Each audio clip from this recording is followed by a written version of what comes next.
"Lost your tour group, Grandpa?" The voice, sharp and laced with condescending amusement, cut through the morning haze over the training grounds. Sergeant Evans, a man whose crisp uniform and chiseled jaw seemed designed for shouting, stepped in front of the old man. The recruits in the formation behind him, barely out of their teens, shifted their weight, a few of them snickering into their collars. Glenn Whitman, 84 years old, did not move. He stood in the formation as if he belonged there, his back straighter than men half his age. His hands, gnarled with time, rested calmly at his sides. His eyes, pale blue and clouded by age, held a placid depth that seemed to absorb the sergeant's hostility without reflection. He wore simple khaki pants and a worn red jacket that looked 50 years out of date. Evans's lips curled into a smirk. He circled Glenn like a predator sizing up peculiar prey. "This is an active firing range, old-timer, not a museum. Are you deaf? I asked you a question." A few more nervous laughs rippled through the ranks of the recruits. To them, this was a welcome break from the relentless drilling, a bit of unexpected theater. They saw a confused old man who had wandered into the wrong place, a harmless relic about to be chewed out by their formidable drill sergeant. They saw the faded nondescript patch on his sleeve, a circle of drab green with some kind of unidentifiable gray stitching, and some of them nudged each other, whispering jokes about what antique store he'd found it in. "I know where I am, Sergeant." Glenn's voice was quiet, yet it carried a surprising resonance. It was a voice that didn't need to be loud to be heard. The simple, respectful reply only seemed to stoke Evans's irritation. He thrived on fear and intimidation, and this old man offered him neither. He jabbed a finger toward Glenn's chest. "You know where you are? Then you know you're trespassing on a United States Army training facility. That's a federal offense. You're interfering with the training of soldiers. So I'll ask you one more time before I have the MPs drag you out of here. What are you doing in my formation?" Glenn's gaze drifted past Evans, toward the distant hills shimmering in the heat, his expression unchanging. "I'm here to remember." "Remember?" Evans scoffed, his voice dripping with theatrical disbelief. He turned to his recruits. "You hear that, ladies? The old man is here to remember. Maybe he forgot where he parked his horse and buggy." The laughter was louder this time, more confident. Evans fed on it. He was the master of this small universe, and he was putting on a show. He stepped closer, his face inches from Glenn's, his voice dropping to a menacing growl. "Your little trip down memory lane is over. I want to see some identification, now." Glenn slowly reached into his old jacket, his movements deliberate. Evans tensed, his hand instinctively moving closer to the sidearm on his belt, a ridiculous theatrical gesture of caution that wasn't lost on the more observant recruits. The old man wasn't a threat, he was just old, but Evans was committed to the drama. From his jacket, Glenn produced a simple, cracked leather wallet. It looked as ancient as he did. He fumbled with it for a moment, his stiff fingers struggling with the worn folds. Evans rolled his eyes with exaggerated impatience. "Come on, Grandpa. We don't have all day. The sun's getting hot. These recruits need to be on the infiltration course in 5 minutes." A younger instructor, Corporal Davies, stepped forward hesitantly. "Sergeant, maybe I should just escort him back to the gate." Davies's face was tight with discomfort. Something about the old man's stillness felt wrong, out of place. It wasn't the confusion of a lost civilian. It was the calm of a mountain. "Stay out of this, Corporal," Evans snapped without looking at him. "I'm handling this. This is a teachable moment about situational awareness and base security." He turned his glare back to Glenn, who had finally extracted a state-issued driver's license. Evans snatched it from his hand. He glanced at it, then let out a short, barking laugh. "Glenn Whitman. Well, Glenn Whitman, this little piece of plastic doesn't give you the right to be here. You see these kids?" He gestured to the formation. "They're learning to be soldiers. They're learning about discipline, about following orders, about respecting the uniform. And you are a distraction."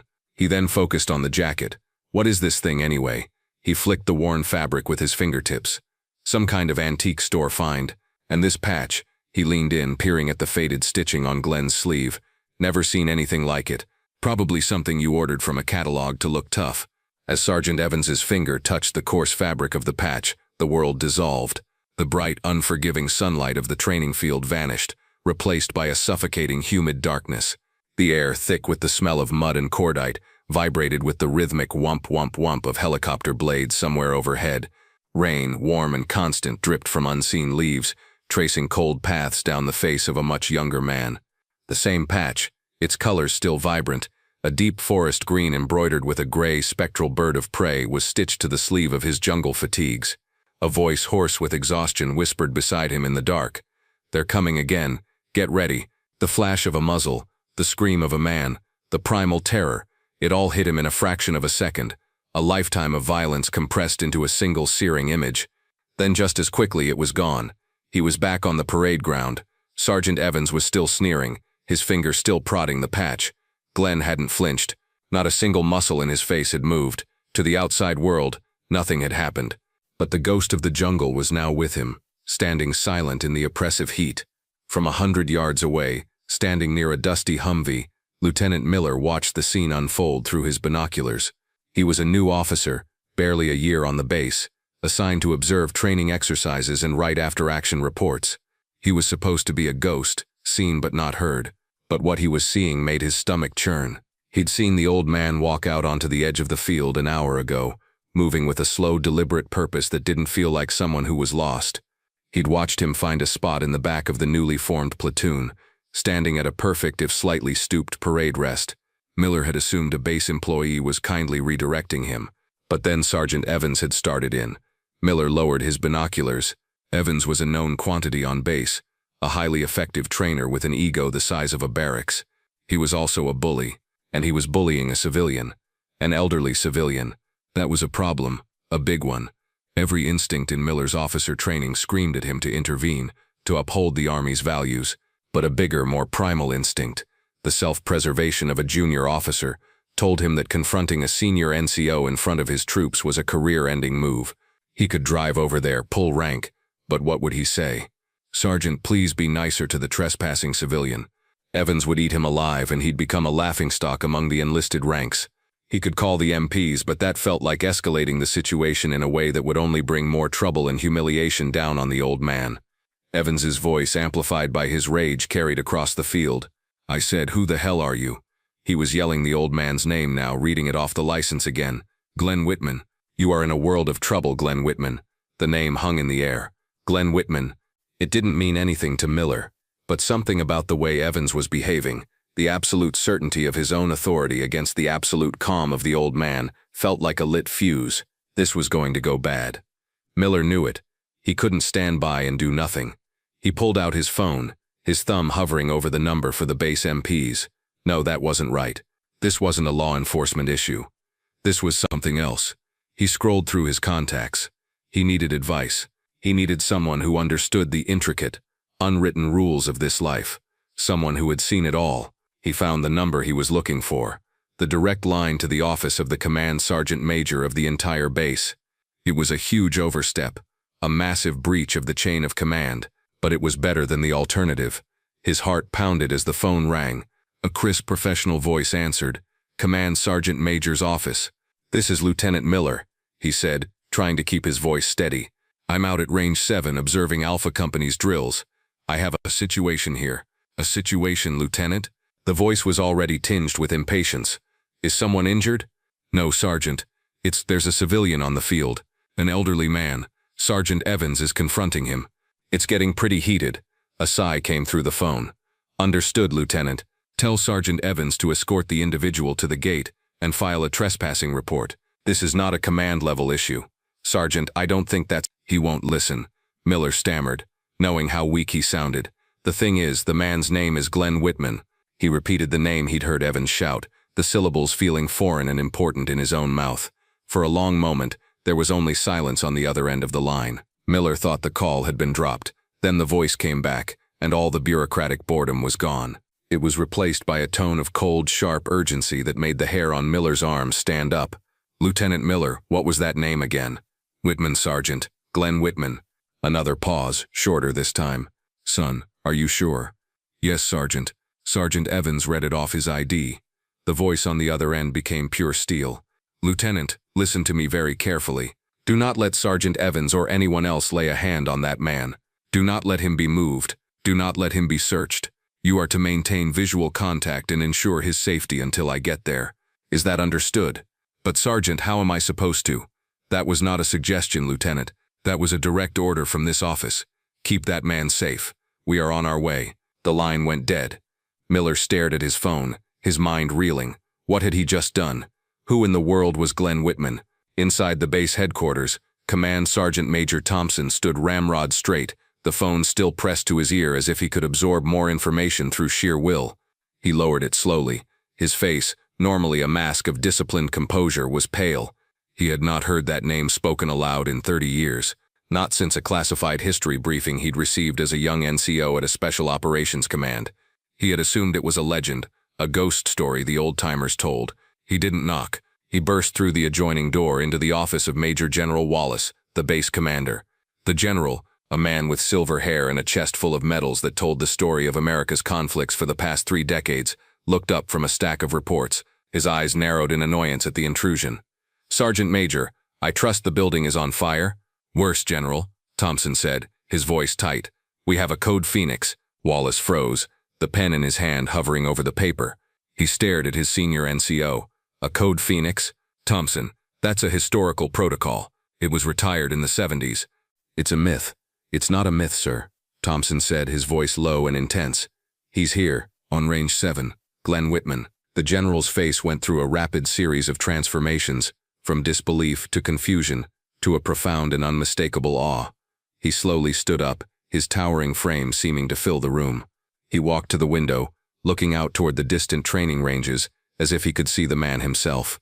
"Get my vehicle," the general commanded, his voice a low rumble of authority. "And get the honor guard. Full dress uniform. Now, Sergeant Major, move." Back on the sun-baked field, Sergeant Evans's patience had completely evaporated. The old man's quiet defiance was an insult to his authority, an unacceptable crack in the perfect facade of control he maintained over his recruits. The apathetic stare, the simple, maddeningly calm answers, it was all a performance, and Evans was going to end it. "That's it.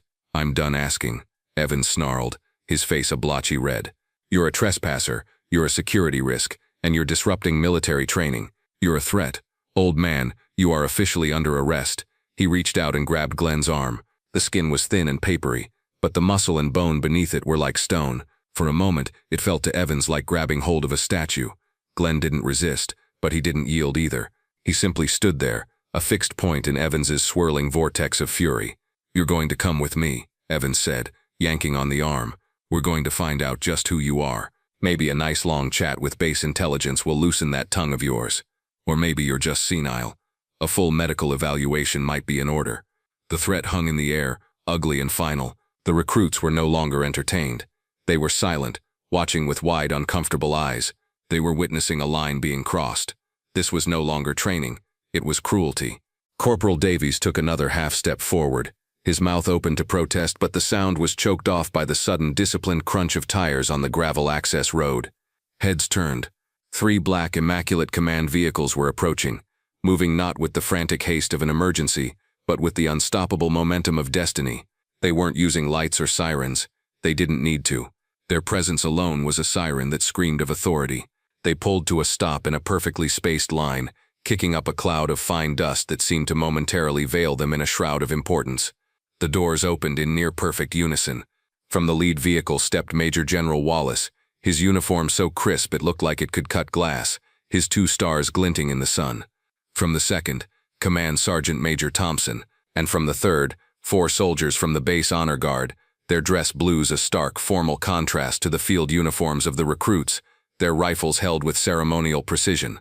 The entire training field went silent. The only sound was the hot wind whistling over the dry grass. Sergeant Evans froze, his hand still clamped on Glenn Whitman's arm.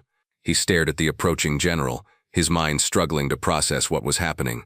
A general didn't come to a live fire range for a trespassing incident. A general didn't bring the honor guard. His brain cycled through a dozen possible explanations, each one more terrifying than the last. He had screwed up. He had screwed up in a way he couldn't yet comprehend, but the scale of which was being measured by the number of stars walking toward him. General Wallace's eyes were like chips of ice. He completely ignored the existence of Sergeant Evans. His gaze was fixed, locked onto the old man in the faded jacket. He marched directly toward him, his command sergeant major a half-step behind.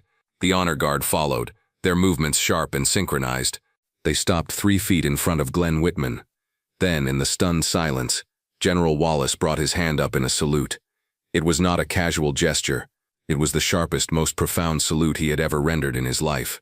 His arm was a straight, rigid line, his posture a testament to 30 years of discipline, all of it now directed in a show of pure, unadulterated respect for the civilian in front of him.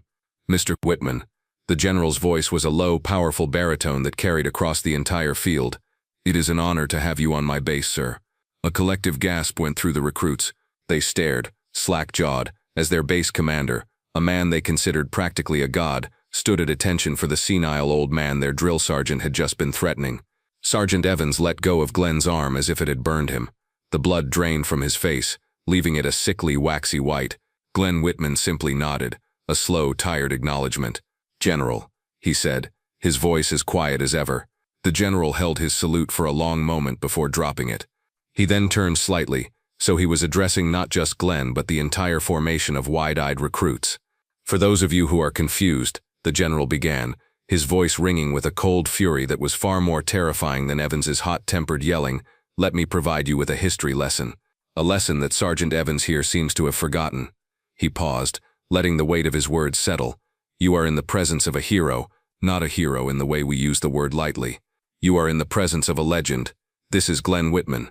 He pointed to the faded patch on Glenn's sleeve. This patch, which some of you might have found amusing, is the symbol of MAC V SO G, Studies and Observation Group.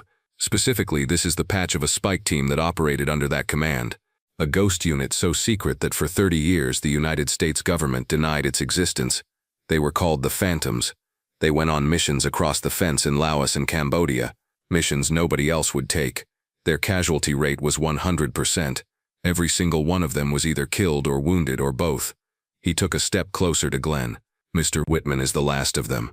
He is the sole survivor of the Phantoms. In 1968, during an operation to rescue a downed pilot deep in enemy territory, his 12-man team was compromised and surrounded by an entire enemy battalion. For 3 days they held their ground, calling in airstrikes on their own position.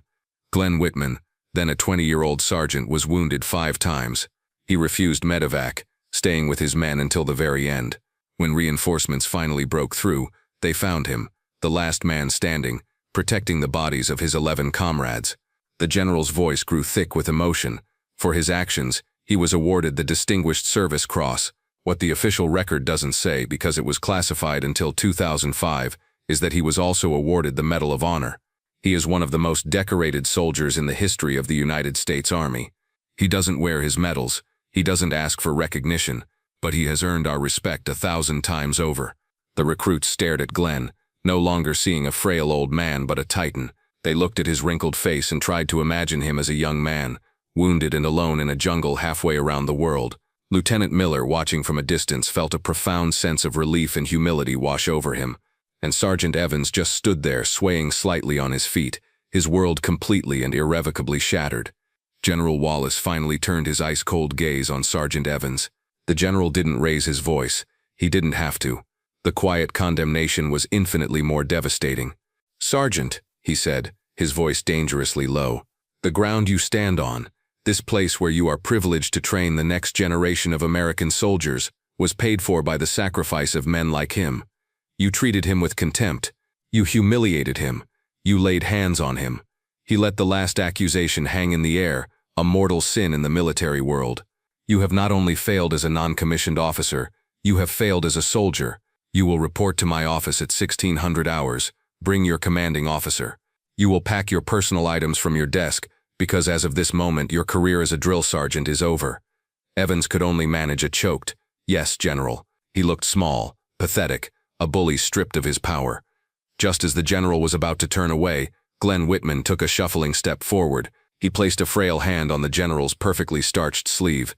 "General," he said softly, "the boy was just doing his job. He's young, full of fire. We needed men like him once. We still do. Don't ruin him. Teach him."